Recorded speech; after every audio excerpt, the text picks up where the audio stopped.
বাইরে যেতে হবে। বুদ্ধ প্রেম, মৈত্রী, করুণা কথা, আমি যদি বলি ওইটাই শেষ কথা, তা নয়। শেষ কথা রবীন্দ্রনাথ বলেছেন, শেষ নাই যে শেষ কথা কে বলবে। It is a process. আজ আপনি আপনার আঙ্গিকে বুদ্ধিজমকে জীবনে লাগাবেন। আজ বুদ্ধ যখন জন্মেছিল তখন থেকে কয়েকশো বছর দেশ চলে এসেছে। আমরা যদি বেদের কথা বললেন, সবই আছে বেদে, পণ্ডিতরা বলেন, অন্য কিছু জানার দরকার নেই। এটা এক ধরনের উপমন্ডল, এটা নয়। দরজা জানালা খোলা রাখতে হবে, মুক্ত বায়ু আসবে, বেরিয়ে যাবে, কিন্তু সচেতন হতে হবে সেইখানে যে পরিবারগুলিতে যারা জন্মাচ্ছে তাদের ট্র্যাডিশন, তাদের দেশ, তাদের নৈতিক বোধ।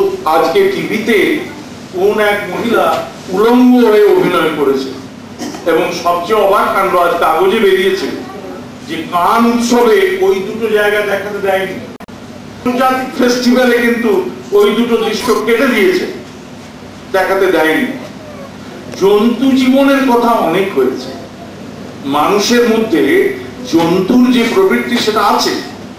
আমরা খাই, কুকুরও খায়, আমি ঘুমাই, কুকুরও ঘুমায়, আমারও জৈবিক বৃত্তি আছে, কুকুরেরও আছে, কিন্তু কুকুরের সঙ্গে আপনার তাহলে তফাৎটা কোথায়? রবীন্দ্রনাথ এই প্রশ্ন তুলেছিলেন এবার লেকচার অক্সফোর্ডে, এসব প্রশ্ন উঠেছে। সেই জায়গায় আমরা যখন ইন্টারকালচারাল শব্দটা একবিংশ শতাব্দীর পিস মডেল বলছি, সেটা আমার সৌভাগ্য হয়েছিল বুশ এন্ড গোরবাচভ যখন ওয়াশিংটন সামিটে বসছেন তার আগে মস্কোতে সোভিয়েত রাশিয়া গোরবাচভ কিছু ফিলোসফার এন্ড ফিজিসিস্টকে এক জায়গায় মিট করিয়েছেন, what will be the cultural model of the 21st century. তখন এই মডেলটা আমি দিয়েছিলাম এবং আজ সৌভাগ্য আমি দেখছি আজকে ধীরে ধীরে ধীরে ধীরে আকর্ষিত হচ্ছে এবং ডেভেলপ করার চেষ্টা করছে। কেন আমরা পুরুলিয়া এসেছি আমি বললাম, যে অভিশাপগুলোর কথা আপনি বললাম, প্রথম নাচ নেই। সুতরাং ট্র্যাডিশনাল ভ্যালু বলতে সবই ট্র্যাডিশনাল হতে পারে না, ট্র্যাডিশনাল ইভিলস আছে আমাদের পাশাপাশি, সে সম্বন্ধে সচেতনতা বৃদ্ধি করতে পারে। কবে আপনি বাবা, আপনি মা, আপনি কি করতে পারেন? আপনি ছেলেকে সচেতন করতে পারেন, ছেলেকে ভালো মানুষ হয়ে উঠবার যে দিকগুলি তার সামনে তুলে ধরতে পারে। উনি যে রামায়ণ মহাভারতের কথা বলতেন, সত্যি সকলেই ঝেড়ে তুলে রাখে। হ্যাঁ, ইনি হ্যারি পটার কিনবার জন্য আমাদের কলকাতাতেও বিশাল লাইন পড়ে গেল। হ্যারি পটার যে বেরিয়েছে এবং অনেকে সিনেমা দেখতে গেছে, প্র্যাকটিক্যালি আমার অত্যন্ত ছেলে মানুষের মনে হয়।